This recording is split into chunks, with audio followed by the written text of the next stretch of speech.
So,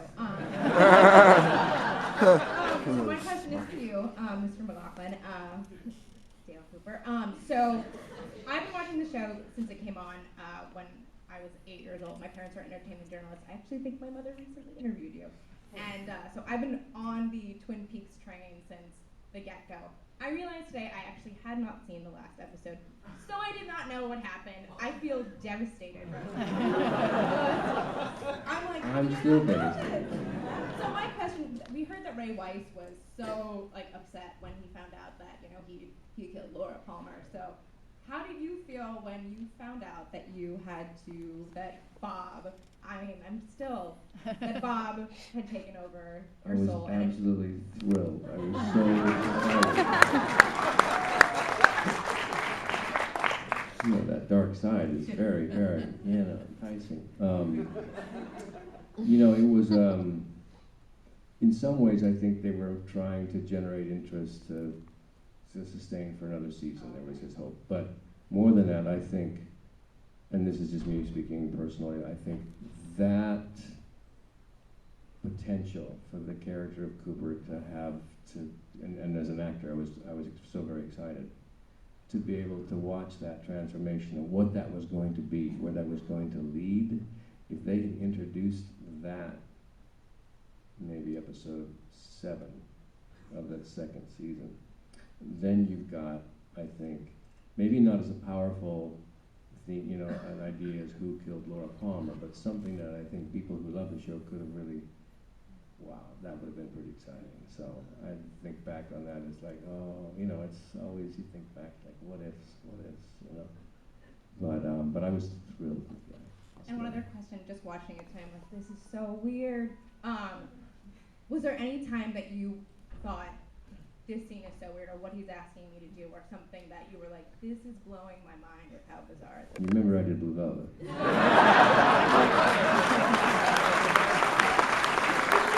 I'm telling you today with Isabella Russell reading in front of me with no clothes on, I was like, it was okay. Thank you very much. Hi, I want to say that Twin Peaks was like my favorite show ever, and Floating Tonight is my favorite album, so this is a real treat for me. And my question is going to sound really childish because this is something I wondered when I was 11 years old, and I was obsessed with the show, but it always gave me nightmares, but I was still obsessed with the show, and I've seen the final episode many, many times, and it still gives me nightmares. And so my question was, do you ever find certain moments extremely scary? Kyle, do you ever have nightmares about chasing yourself in the Black Lodge?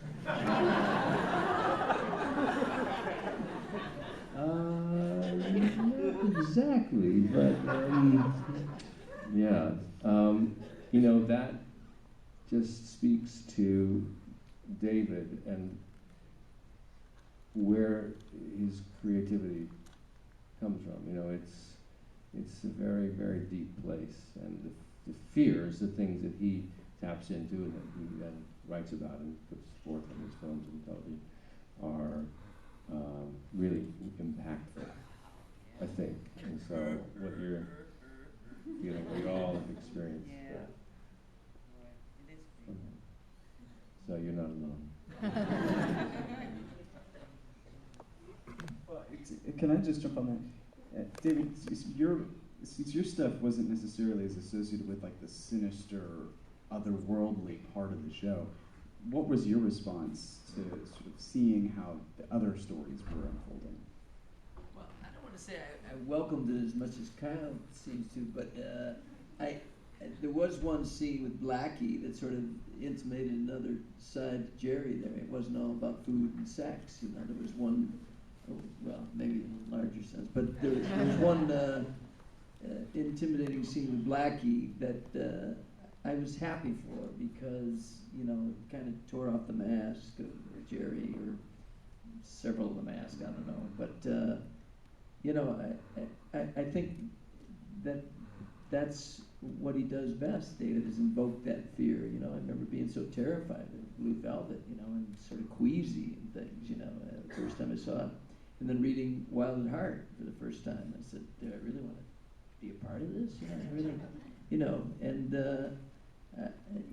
just the points of inspiration, you know, that balance out all the things that he's interested in portraying, you know, make it exciting to try to go there and, you know, say, what's my place in this moral universe? You know, what do I want to express as an actor?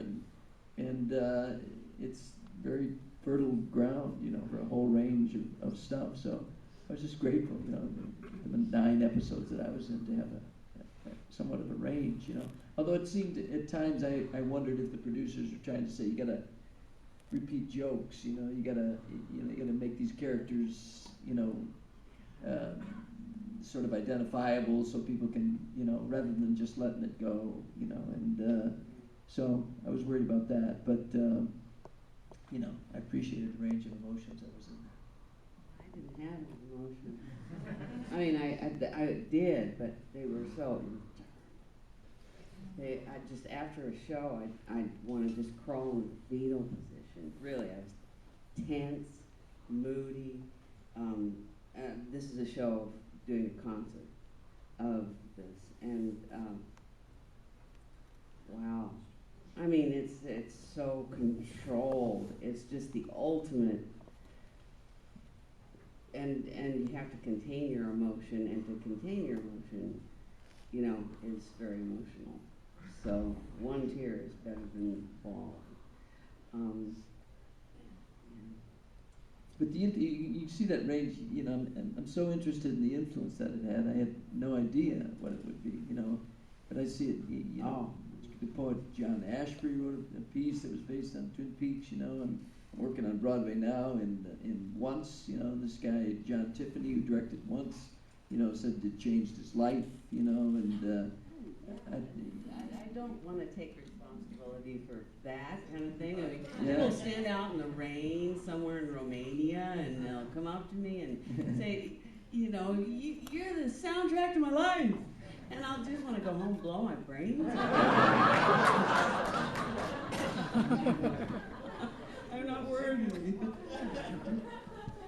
Yeah, people but he succeeded, you know, David, I think, in his great painterly quest for this world that he wanted to evoke. You know, he succeeded just in such a huge way. You know, Murakami, I think, you know, Murakami fans, you know, I think is influenced by him, and you know, on and on. All the television shows, of course, goes without saying. You know, and, so.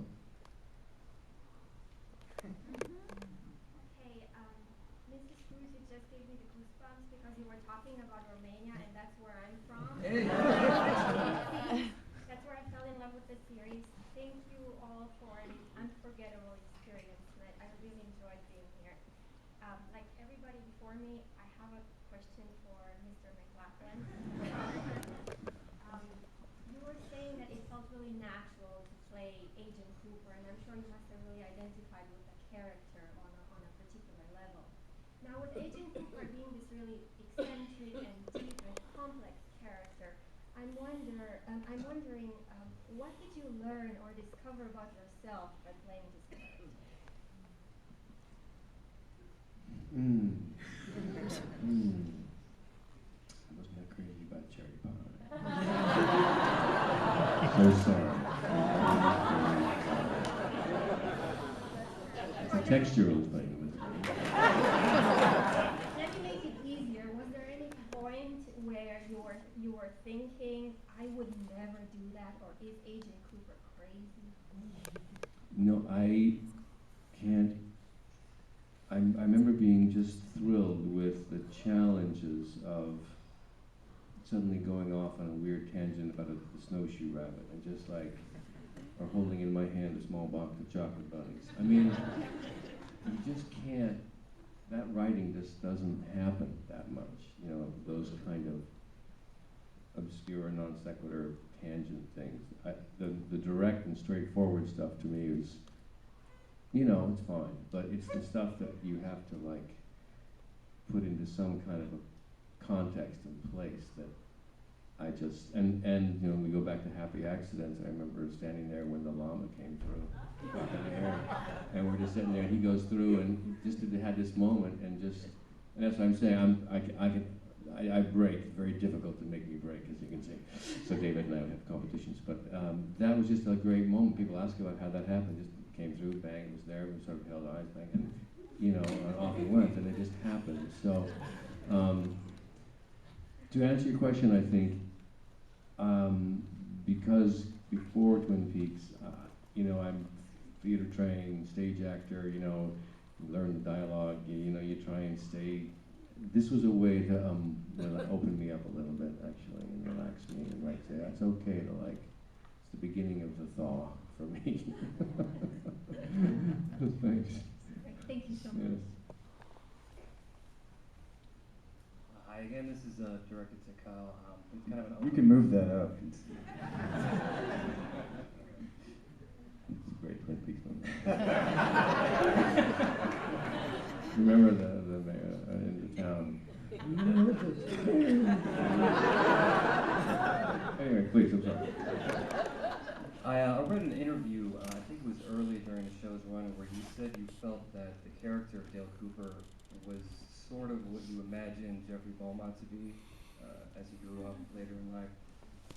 I was just wondering if you cared to comment on some of the aesthetic and conceptual similarities between Blue Velvet and Twin Peaks, and whether or not you feel they were intentional. Yeah, I think that you could sort of make that leap between the two in a way. I mean, you could see it. I mean, they're both David, really, in a lot of ways. And Blue Velvet for me, because it started with Dune, and then that was sort of a disaster. It wasn't well received. I loved working on it. People are obsessed with it too, but let's just, great conflict thing. So there was a bit of a hit there, and so I began to question.